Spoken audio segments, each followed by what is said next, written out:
ভাইয়া এই যে আপনি এত ভালো একটা স্কোর করলেন, তো এটার পেছনের মূল মন্ত্রটা কি ছিল আমাদেরকে যদি একটু বলেন। এখানে সবাইকে সমানভাবে দেখা হয়, এরকম না যে একজনকে ইগনোর করা হচ্ছে আরেকজনকে বেশি ইম্পর্টেন্স দেওয়া হচ্ছে। এরকম শর্টকাট রুল ছিল গ্রামারের, ওগুলা হচ্ছে আপনার রিডিং এর ক্ষেত্রে reading writing fill in the blanks এ হেল্প করছে অনেক। আর উনি বললো যে আমাদের এরকম সিস্টেম নাই যে আমরা হচ্ছে 10 জনের জায়গায় 11 জন নিব। মানে রিপিট সেন্টেন্স আর রাইট ফ্রম ডিকটেশন নিয়ে বেশিরভাগ স্টুডেন্টই আসলে সাফার করে। তা আপনার কি মনে হয় রিপিট সেন্টেন্স ভালো করার আসলে ওয়েটা কি, কিভাবে আমরা ভালো করতে পারি? এটা হচ্ছে সবাই একটু প্রথমে একটু টেনশন ফিল করে, আমি নিজেও করছি। আপনার রিপিট সেন্টেন্সে দেখা যায় তো প্র্যাকটিস করলে মার্ক আসতো 50-55। দেন হচ্ছে লাভে বাবু বললো যে আপনার এই প্র্যাকটিস করলে কিরকম আসতেছে বা মকে কেমন আসতেছে এটা দেখার দরকার নাই, আপনি হচ্ছে মেইন এক্সামে গিয়ে ফ্লুয়েন্সির সাথে ফার্স্ট 6 থেকে 7টা ওয়ার্ড বলবেন, দেখবেন যে আপনার ফুল মার্ক আসবে।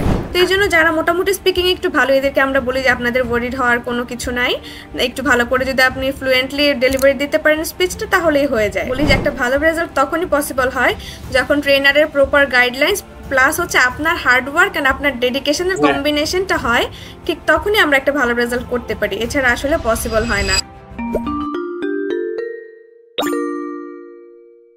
আসসালামু আলাইকুম ভাইয়া, কেমন আছেন? ওয়ালাইকুম আসসালাম, এই তো ভালো আছি। আপু কেমন আছেন? জি ভাইয়া, আমি ভালো আছি আলহামদুলিল্লাহ। তো ভাইয়া ছোট্ট করে যদি আপনার একটু ইন্ট্রোডাকশনটা দিতেন আর কি। আমার নাম হচ্ছে নাইম, আমি থাকি মিরপুর 2। HSC 2022 batch. বাইরে পড়তে যাবো, এই জন্য হচ্ছে আপনাদের পিটি ব্যাচে ভর্তি হয়েছিলাম। আচ্ছা, তো আপনি আমাদের কোন ব্যাচে ভর্তি হয়েছিলেন ভাইয়া? ওদের রিভ্যাম্প ব্যাচে ভর্তি হয়েছিলাম, আচ্ছা, 10 জনের ব্যাচ। 10 জনের ব্যাচ। আচ্ছা, আপনাদেরকে 10 জনই ছিল নাকি আরো বেশি স্টুডেন্ট ছিল? না, 10 জনই ছিল। আচ্ছা, ইদানিং দেখা যায় যে এরকম বিভিন্ন ধরনের প্রবলেম, বিভিন্ন অর্গানাইজেশন দেখা যায় যে 10 জনের কথা বলে বেশি নাই। তো আমাদের মানে আপনারা কি কখনো শুনেছেন যে কোনো ব্যাচে আমরা 10 জনের কথা বলে 11 জন না, নিয়েছি, বা এরকম কি কখনো হয়েছে? এরকম আমি কখনো শুনি নাই। আমি নিজে হচ্ছে এর আগে ভর্তি হতে চাইছিলাম, যে নাদিম ভাইকে বলছিলাম যে ভাইয়া আমাকে একটু তাড়াতাড়ি একটা অ্যাডমিশন করে দেন। তো উনি বললো যে আমাদের 10 জনের সিট ফিল আপ হয়ে গেছে, আমরা তো পারবো না। বললাম যে একজন কি বেশি নেওয়া যায় না? পরে উনি বললো যে আমাদের এরকম সিস্টেম নাই যে আমরা হচ্ছে 10 জনের জায়গায় 11 জন নিব, আপনি পরের ব্যাচে ভর্তি হন। দেন হচ্ছে আমি আবার হচ্ছে 15 দিন পরে আরেকটা ব্যাচে ভর্তি হয়েছি। আচ্ছা আচ্ছা, ওকে। তো ভাইয়া আপনি যে এত ভালো একটা রেজাল্ট করলেন, আপনি তো ব্যাচেলরের জন্য যাবেন তাই না?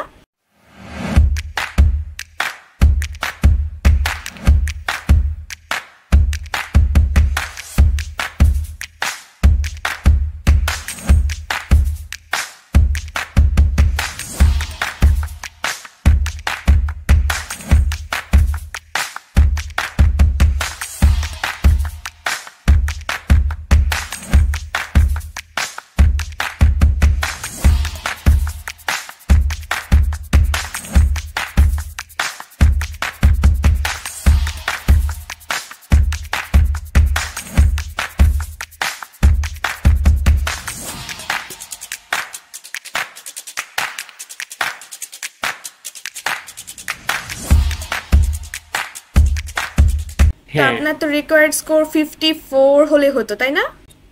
আমার একটু ইউকের জন্য যাবো, তো 58 লাগতো আর। 58 লাগতো। তো আপনার স্কোর কত ছিল? আমার স্কোর আছে 65, নো ব্যান লেস দেন 65। 61। বাহ, বিশাল। স্পিকিং এ কত ছিল ভাইয়া? স্পিকিং এ ছিল 79। 79, ওয়াও, গ্রেট। আচ্ছা, তো ভাইয়া এই যে আপনি এত ভালো একটা স্কোর করলেন, তো এটার পেছনের মূল মন্ত্রটা কি ছিল আমাদেরকে যদি একটু বলেন। আমি আসলে প্রথমে ওইভাবে পিটি সম্পর্কে জানতাম না। দেন হচ্ছে আপনার ফেসবুকে স্কোর গেইনের পেজে আমি একটা ভিডিও দেখলাম, তারপর হচ্ছে মনে হলো যে না, কোচিংটা ভালো আছে, অথেন্টিক আছে। তো আমি পরে ওদের হোয়াটসঅ্যাপে নক দিয়ে ভর্তি হয়ে গেছি। দেন হচ্ছে আমি ক্লাস করছি আর বাসায় একটু প্র্যাকটিস করছি, এই আর কি। আচ্ছা আচ্ছা, তো আপনার যে মেন্টর ছিলেন উনি আপনাকে যে গাইডলাইন্স গুলো দিয়েছেন সেগুলো আপনি কি থরলি ফলো করেছেন, উনি যা যা বলেছেন? হ্যাঁ, উনি যা যা বলেছে আমি ফলো করেছি, যার কারণে এত ভালো একটা স্কোর আছে আর কি। আচ্ছা, তো আপনি রেগুলারলি কত আওয়ার্স প্র্যাকটিস করতেন? আসলে এভাবে বলা যায় না আমি রেগুলারলি কত আওয়ার প্র্যাকটিস করতাম। আপনার 2 ঘন্টা 1.5 ঘন্টা এরকম আর কি, যখন মন চাইতো তখন একটু বসতাম। আচ্ছা আচ্ছা, তো আপনার কি মনে হয়েছে যে আমাদের যে ব্যাচে যে পড়ানো হয় 10 জন একসাথে, তো এখানে কি কোয়ালিটি নিয়ে মানে কোনো কম্প্রোমাইজেশন বা হচ্ছে স্টুডেন্টদের 10 জনকে সমানভাবে ট্রিট করা হচ্ছে কিনা, মানে আপনার কি মনে হয় ভাইয়া? না, এখানে সবাইকে সমানভাবে দেখা হয়, এরকম না যে একজনকে ইগনোর করা হচ্ছে আরেকজনকে বেশি ইম্পর্টেন্স দেওয়া হচ্ছে।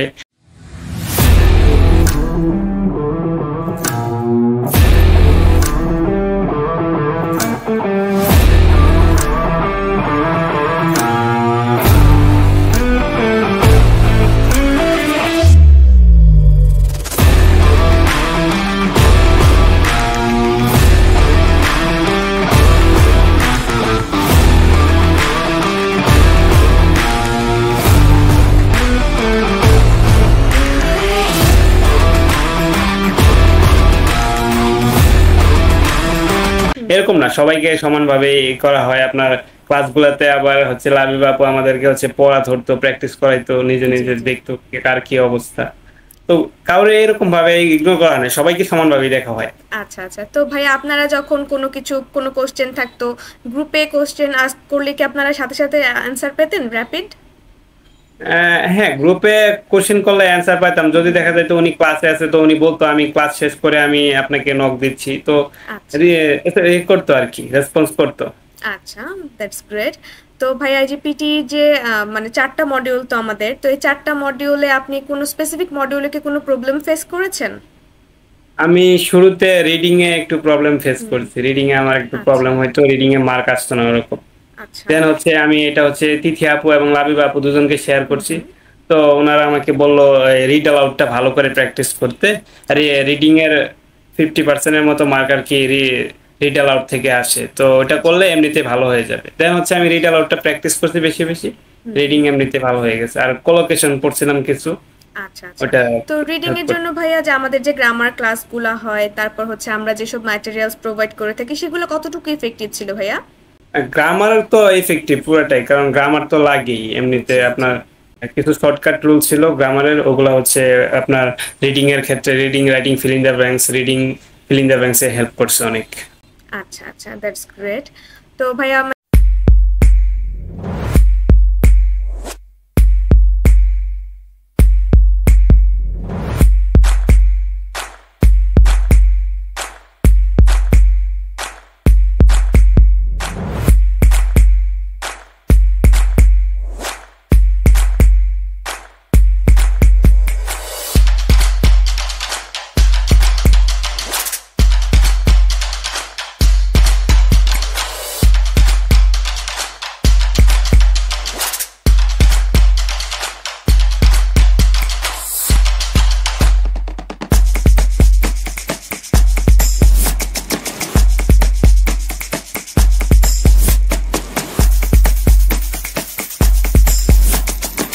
রিপিট সেন্টেন্স আর রাইট ফ্রম ডিকটেশন নিয়ে বেশিরভাগ স্টুডেন্টই আসলে সাফার করে।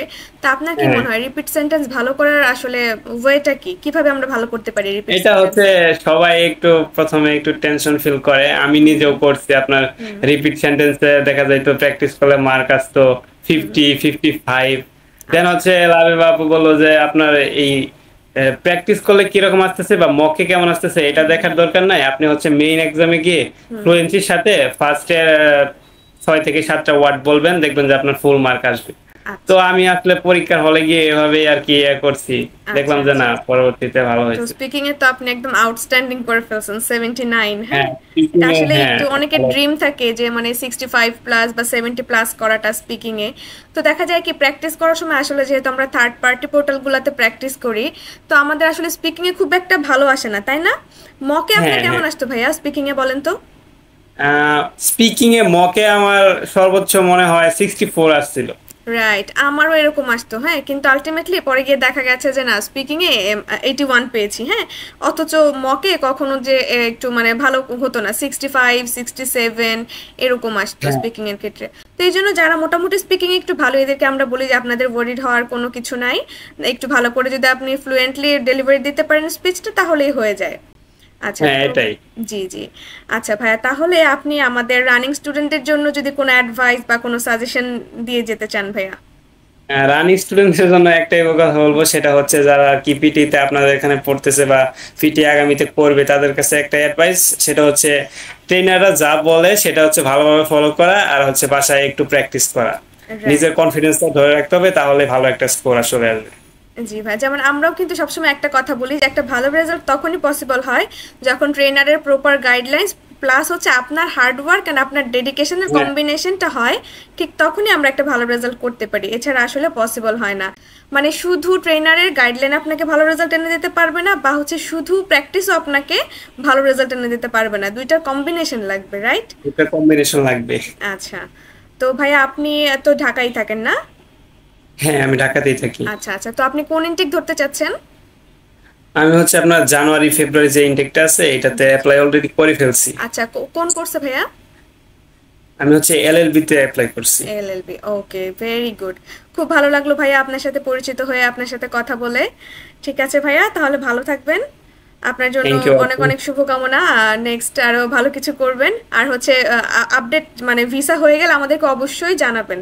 জি অবশ্যই, আমি আপনাদেরকে নক করবো। জি ভাইয়া, ঠিক আছে ভাইয়া, তাহলে ভালো থাকবেন। আল্লাহ হাফেজ। আচ্ছা, আসসালামু ঠিক আছে। আলাইকুম। ওয়ালাইকুম আসসালাম।